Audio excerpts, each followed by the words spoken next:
Guys, welcome back to knowledge versa channel. आज मैंने 1 रुपए का नोट दिखा जो कि बहुत दिनों से मेरे घर पे अवेलेबल था।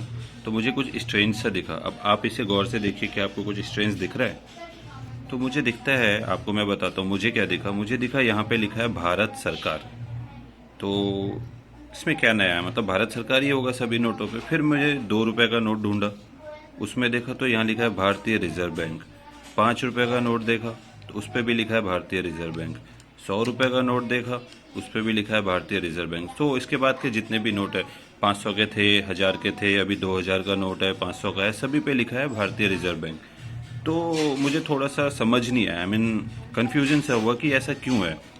तो फिर मैंने थोड़ा रिसर्च शुरू किया, फिर मुझे जाके जो पता चला वो मैं आप लोगों के साथ शेयर करना चाहता हूँ।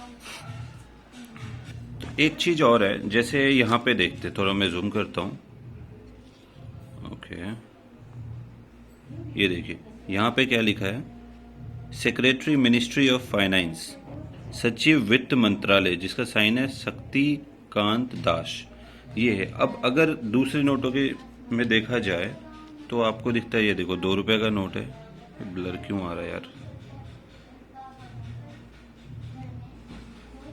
दोनों।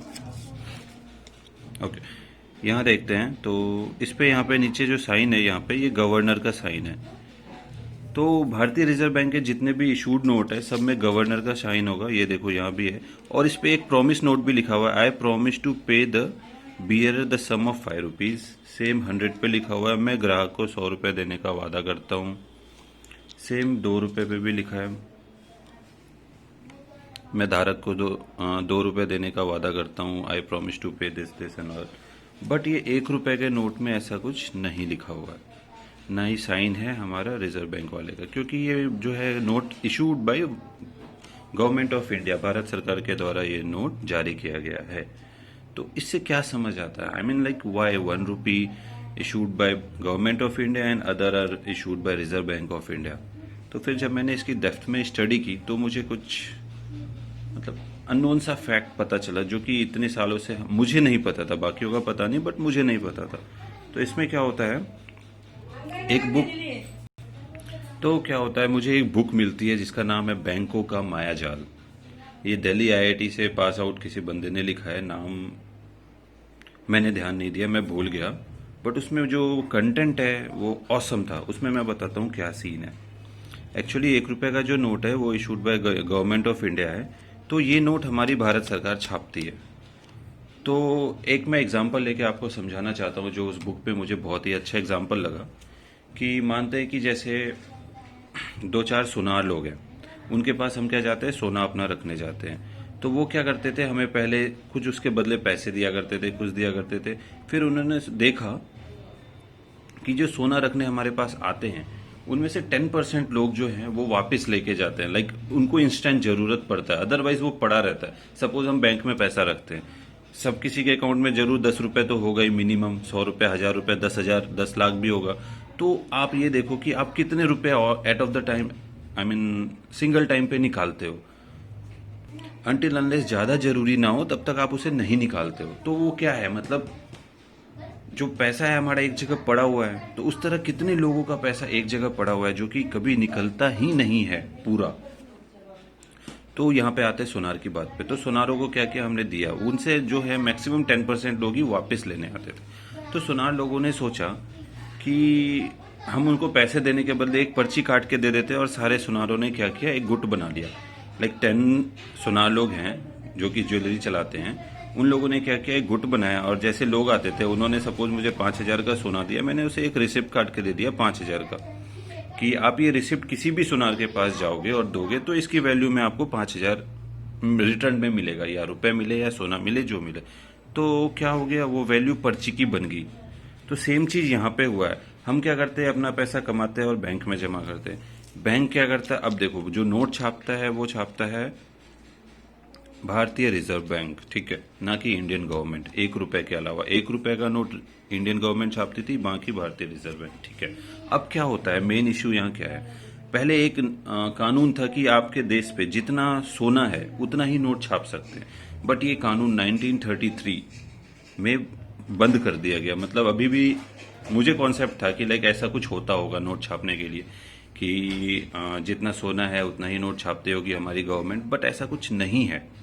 तो अब क्या होता है, अब 1933 के बाद क्या हुआ, जैसे सपोज मैंने 100 रुपये बैंक में रखा, अपना हार्ड अर्न मनी मैंने 100 रुपये बैंक में रखा, वो बैंक घूम फिर के वापस आरबीआई के पास जाता है, आरबीआई के पास अल्टीमेटली 100 रुपये है।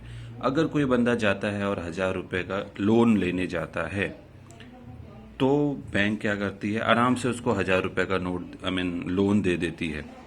यहाँ पे क्या होता है, जबकि आरबीआई के पास सिर्फ 100 रुपये है और वो लोन 1000 रुपये का दे दी, कैसे दे रही है, हाउ इट इज़ पॉसिबल। तो ये है कि क्या होता है कि आरबीआई उतना नोट छाप देती है, ठीक है। अब देखो यहाँ क्या है, ये it's just a kind of bond paper, ये रियल वैल्यू नहीं है इसकी 100 रुपीज़। पहले क्या होता था कि जैसे 1 रुपया होता था तो वो 10 ग्राम चांदी होता था, जब जो करेंसी थी हमारी 1 rupee equal to 10 gram of silver. लेकिन क्या हुआ उसके बाद, तो इस तरह से देखा जाए, अगर हमारा जब पहले हमारी करेंसी थी वो 1 रुपया इक्वल टू 10 ग्राम चांदी के बराबर थी, तो 100 रुपये कितना हुआ, 1 केजी सोना के बराबर, सॉरी 1 केजी चांदी के बराबर। और अभी 1 केजी सिल्वर का रेट कितना है, 45,000 अप्रॉक्स, 42 43 अप्रॉक्स 40 ही मानते हैं। लेकिन क्या ये वैल्यू अभी 100 रुपीज़ की 40,000 है? अगर मैं इस किसी को दूं तो मुझे 100 के अलावा कुछ मिलेगा? नहीं मिलेगा। तो ये 40,000 अगर मानते हैं तो 39,900 रुपीज़ कहाँ गए, ये मेरा क्वेश्चन है पहला। दूसरा, बैंक क्या करती है, लोन दे दिया उसने, है उसके पास 100 रुपये लोन, अच्छा आपको 1000 का चाहिए, आपको लाख का चाहिए, सबको दे दे। क्यों? क्योंकि उनको नंबर ही तो लिखना है, एक नंबर ये पेपर लिया, उस पर नंबर लिख लिया, लो भाई ये 1000 रुपये। रियल वैल्यू कुछ नहीं है, ये रसीद है एक, जो कि एक काइंड ऑफ बॉन्ड पेपर हम कह सकते हैं इसको, कि ये है मैं धारक को 100 रुपये अदा करने का वचन देता हूँ। इसका मतलब ये बॉन्ड पेपर है, ये रियल रुपए नहीं है, मतलब इसका वैल्यू नहीं है। तो इससे क्या मतलब हुआ, इससे मतलब ये है कि जो बैंक है वो क्या करे, ये मनमाना जितना छापना है छाप ले। अभी जो कोरोना वायरस सिचुएशन चल रहा है, इसके कारण क्या हुआ, मोदी को पैसे की जरूरत पड़ी अपने देश के डेवलपमेंट के लिए। डेवलपमेंट तो क्या ही कह सकते हैं, गरीबों को खाना खिलाने के लिए, थोड़ा गरीबों की हेल्प के लिए। तो क्या करती है, टैक्स पेयर है हम सारे, हम टैक्स पे करते हैं, अल्टीमेटली हम गवर्नमेंट को पे करते हैं, गवर्नमेंट रिजर्व बैंक को पे करती है। लेकिन होता क्या है, अभी जो उसने रिजर्व बैंक ने पैसे दिए, उसने क्या दिया हमारे गवर्नमेंट को, सपोज मोदी को क्या दिया, उसने मोदी जी को दिया बस एक नंबर, या तो बैंक अकाउंट में दिया होगा या कहीं भी दिया होगा, बट एक नंबर दिया, सपोज 8,000 करोड़ रुपीज। अब क्या है, उस पर 8% का ब्याज लगा दिया इसने, इंटरेस्ट रेट। अब हम जो टैक्स पे करेंगे वो भी जाएगा आरबीआई में, कुछ पार्ट देश के डेवलपमेंट में लगेगा। अब 8% जो टैक्स पे करना है वो भी हमें ही करना है। 8% जो इंटरेस्ट लेगी वो कहाँ से जाएगा, वो अल्टीमेटली इंडियन गवर्नमेंट को पे करना है, बैंक को। जब Reserve Bank of India is working for India, then why they are asking the tax with us? why they are asking interest of 8% from us if it is a Indian bank?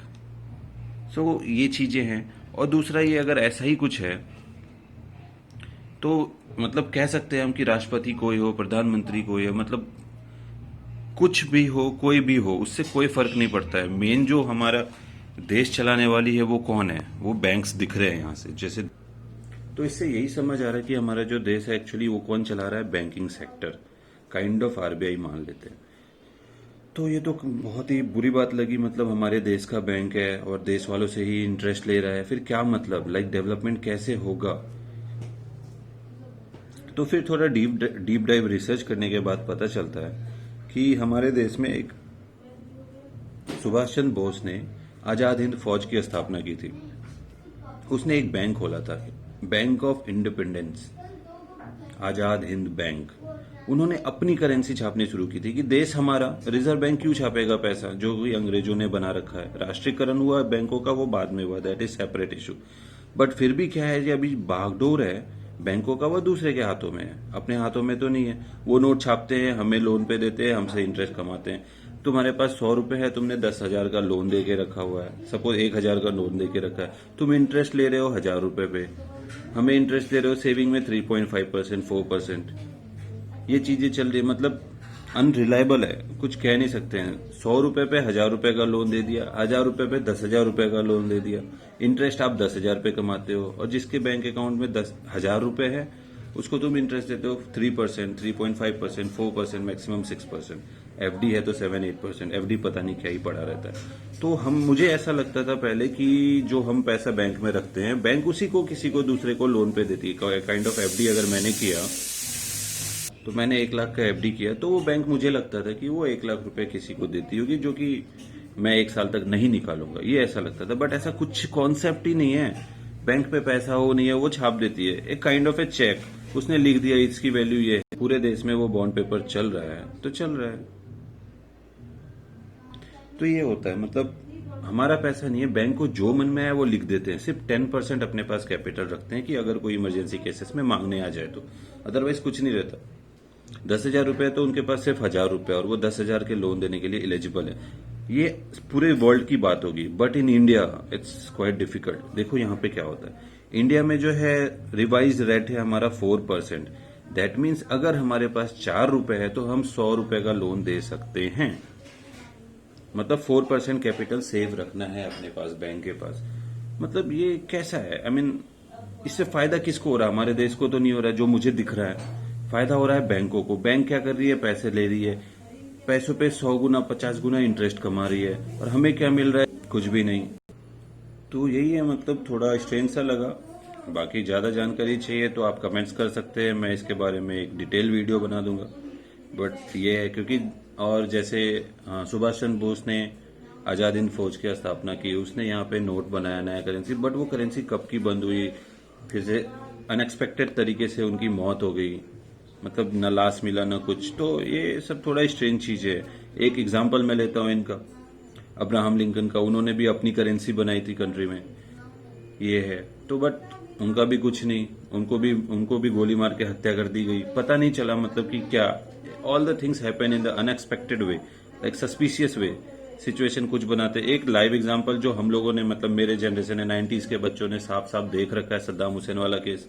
Saddam Hussain ने क्या कहा था, अभी सभी जानते हैं कि वो क्या है, वो आतंकवादी है। बट इसके पीछे की स्टोरी क्या है, उसने कहा था कि मैं जो इराक के तेल का बिजनेस करूंगा वो डॉलर में नहीं करूंगा, मैं जो बिजनेस करूंगा वो अपने देश की करेंसी में करूंगा।